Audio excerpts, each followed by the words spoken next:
Everyone, welcome और welcome back to our YouTube channel English honours hub. आज की video में हम कर रहे हैं कम्युनिकेशन एंड मैनेजमेंट का part number 2। Part 1 already uploaded है, आप जाके देख सकते हैं। इसमें हमारा पहला टॉपिक है चैनल्स ऑफ कम्युनिकेशन। इसके अंदर मेनली हम दो चीज़ें पढ़ेंगे, ऑर्गेनाइजेशनल स्ट्रक्चर और कम्युनिकेशन नेटवर्क्स। आइए स्टार्ट करते हैं ऑर्गेनाइजेशनल स्ट्रक्चर से। इसके अंदर चार स्ट्रक्चर्स होते हैं। पहला है लाइन स्ट्रक्चर्स।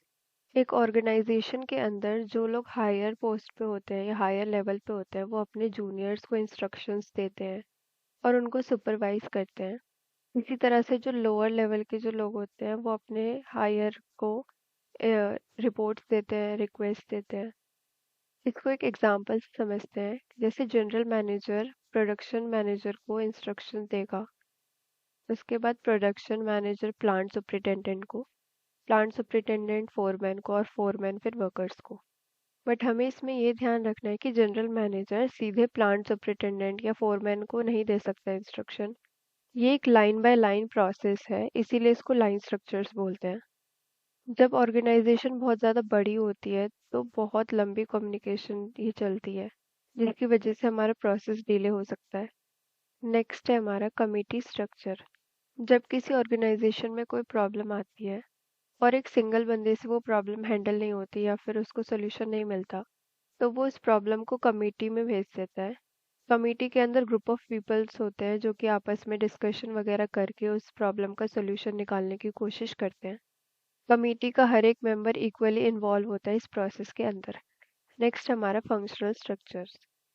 एक ऑर्गेनाइजेशन के अंदर बहुत सारी कैटेगरीज बना दी जाती है on the basis of their function.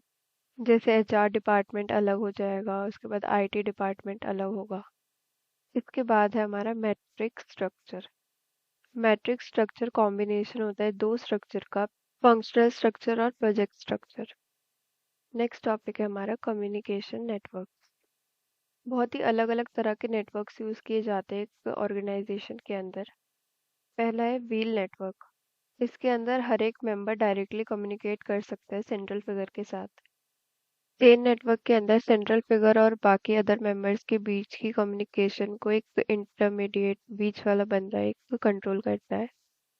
Circle network में कोई भी सेंट्रल फिगर नहीं होती। इसके अंदर हर एक मेंबर अपने सबसे क्लोजेस्ट मेंबर से बात करता है। All channel network. All channel network में कोई भी रोक टोक नहीं होती, इसमें कोई भी बंदा किसी से भी बात कर सकता है, किसी से भी अपनी इंफॉर्मेशन शेयर कर सकता है। फिर आता है हमारा फॉर्मल चैनल्स। फंक्शनल चैनल की वजह से हमारी कम्युनिकेशन को और रूटीन मेथड्स में सिस्टमैटिक और ऑथोरिटेटिव बनाता है।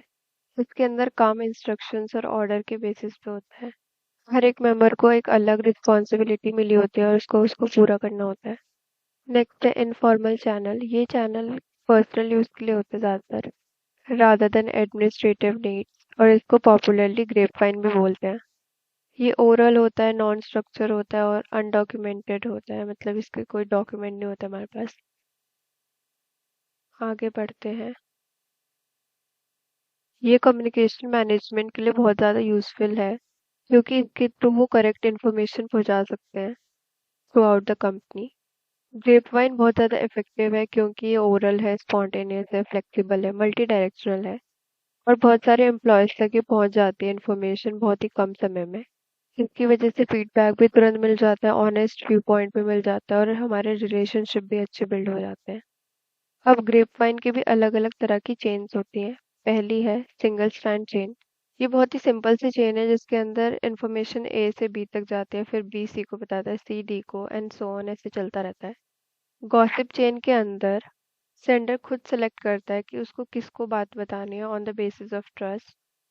प्रोबेबिलिटी चेन के अंदर सेंडर किसी भी रैंडमली बंदे को बता सकता है क्योंकि ये इंफॉर्मेशन जनरल इंटरेस्ट की होती है, वो इतनी पर्टिकुलर नहीं होती।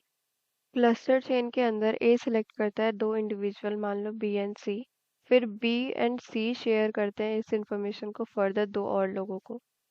नेक्स्ट टॉपिक है हमारा डायरेक्शन ऑफ कम्युनिकेशन। हम कितने ज़्यादा कैजुअल और रिलैक्स रहते हैं जब हम अपने फ्रेंड से बात करते हैं, बट दूसरी तरफ जब हम किसी एल्डर से बात करते हैं तो हम कितना केयरफुल होकर बात करते हैं और सीरियस होकर बात करते हैं। इसी तरीके से वर्क प्लेस पे भी कम्युनिकेशन डिपेंड करती है कि दो कम्युनिकेटर्स के बीच का लेवल क्या है। तीन तरह की डायरेक्शंस होती हैं, पहला वर्टिकल, दूसरा horizontal and third one is diagonal. Basic movements होते हैं डाउनवर्ड एंड अपवर्ड। ऑर्गेनाइजेशन के अंदर जब कम्युनिकेशन टॉप लेवल से लोअर लेवल की तरफ होती है तो उसको हम डाउनवर्ड कम्युनिकेशन कहते हैं। इसका एक लिमिटेशन ये है कि मैसेज जो है वो डिसऑर्डेड हो सकता है, मतलब उसका मीनिंग चेंज हो सकता है क्योंकि ये बहुत सारे अलग अलग लेवल्स के थ्रू जाता है लोएस्ट लेवल तक पहुंचते पहुंचते। अब डाउनवर्ड कम्युनिकेशन को हम इफेक्टिव कैसे बनाएं? तो मैसेज ब्रीफ होना चाहिए, एक्यूरेट होना चाहिए, कंप्लीट होना चाहिए और सिंपल लैंग्वेज में लिखा होना चाहिए। इंस्ट्रक्शन समझ आने चाहिए। अगर कोई अर्जेंट मैसेज है तो उसको डायरेक्टली डिपार्टमेंट में भेज देना चाहिए। नेक्स्ट है हमारा अपवर्ड कम्युनिकेशन। ये बिल्कुल अपोजिट है डाउनवर्ड के। जब कम्युनिकेशन लोअर से अपर लेवल तक होती है तो उसको हम अपवर्ड कम्युनिकेशन कहते हैं। इसकी कुछ लिमिटेशंस भी हैं। लोअर लेवल पे जो लोग होते हैं वो अपनी बात को खुल के सुपीरियर से के सामने बोलने से डरते हैं, क्योंकि उनका ऐसा सोचना होता है कि कहीं उनके सुपीरियर उनके मैसेज को गलत इंटरप्रेट ना कर ले। और अगर जो रिपोर्ट दी है लोअर लेवल पे काम करने वाले बंदे ने सुपीरियर को, और सुपीरियर को वो रिपोर्ट पसंद नहीं आई, तो ऐसा भी हो सकता है कि कम्युनिकेशन वहीं पे ख़त्म हो जाए। कभी कभार ये हो सकता है कि कोई सीनियर बिल्कुल इंटरेस्ट ही ना दिखाए जूनियर के मैसेज पे due to poor listening skills. अब है हॉरिजॉन्टल डायरेक्शन। एक ऑर्गेनाइजेशन के अंदर जब सेम लेवल के लोग आपस में इंटरेक्ट करते हैं, चाहे वो डिपार्टमेंट के अंदर करे चाहे बाहर, तो उसको हम हॉरिजॉन्टल कम्युनिकेशन कहते हैं। इसमें कोई भी हायरार्की मेंटेन नहीं होती और मोस्टली इसमें इनफॉर्मल तरीके से बात होती है। इसके बहुत सारे एडवांटेजेस है, जैसे डिसीजन मेकिंग में आसानी हो जाती है, इंटर डिपार्टमेंटल कोऑर्डिनेशन अच्छा बन जाता है, इंफॉर्मेशन अच्छी अच्छी तरीके से शेयर हो जाते हैं और नए आइडियाज़ लाने में हेल्प होती है, प्रॉब्लम्स अच्छे से सॉल्व हो जाती है और मेन बात है एक हेल्दी रिलेशनशिप या एक हेल्दी एटमॉस्फेयर क्रिएट हो जाता है ऑर्गेनाइजेशन के अंदर। नेक्स्ट टॉपिक हमारा डायगोनल कम्युनिकेशन। डायगोनल चैनल एक बहुत ही डायरेक्ट और शॉर्टेस्ट चैनल है जो कि डिपेंड करता है कम्युनिकेटर्स की रिक्वायरमेंट पे। फॉर एग्जांपल, एक प्रोडक्शन इंजीनियर डायरेक्टली चेक कर सकता है सेल्स और सर्विस डिपार्टमेंट को क्लाइंट के फीडबैक को जानने के लिए। इसकी वजह से काम में डिले नहीं होता और सबऑर्डिनेट्स का मोरल होता है, अगर सीनियर्स उनके साथ अच्छे से कोऑर्डिनेट करते हैं तो। इसके कुछ लिमिटेशन भी हो सकते हैं, जैसे डायरेक्ट कम्युनिकेशन होने की वजह से मैनेजर इंटरफेयर करते रहते हैं बाकी जोन के काम में, जिसकी वजह से उनको डिस्टर्ब होता है बहुत ज़्यादा अपना काम करने में। नेक्स्ट टॉपिक हमारा फिल्टरिंग एंड इंफॉर्मेशन ओवरलोड। ज़्यादातर कम्युनिकेशन साइकिल के अंदर फिल्टरिंग और इंफॉर्मेशन ओवरलोड पार्ट होते हैं कम्युनिकेशन प्रोसेस का।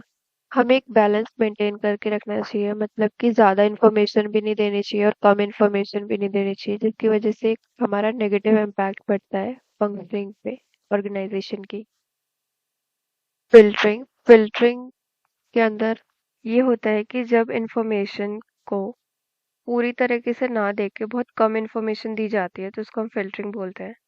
जैसे डाउनवर्ड कम्युनिकेशन के अंदर रिसीवर को पूरे ओरिजिनल मैसेज को जानने की ज़रूरत नहीं होती, बस वो फिल्टर इंस्ट्रक्शंस पढ़ता है तो उसके लिए काफ़ी है।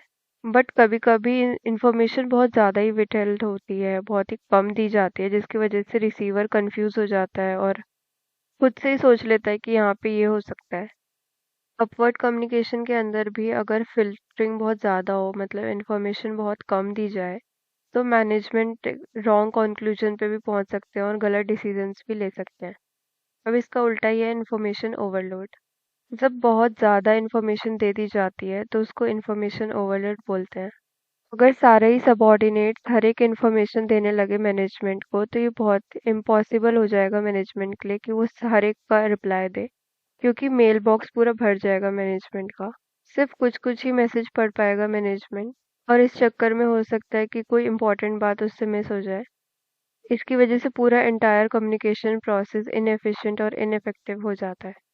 आज की वीडियो में इतना ही। बाकी के टॉपिक्स हम नेक्स्ट वीडियो में कवर करेंगे और नेक्स्ट वीडियो में ये चैप्टर पूरा कंप्लीट हो जाएगा। अगर आपको किसी भी सब्जेक्ट के नोट्स चाहिए तो आप हमारा टेलीग्राम चैनल ज्वाइन कर सकते हैं, लिंक डिस्क्रिप्शन में है। अगर आपको ये वीडियो ज़रा से भी हेल्पफुल लगी हो तो लाइक कर देना, कमेंट कर देना और सब्सक्राइब करे बिना तो बिल्कुल भी मत जाना। Thanks for watching.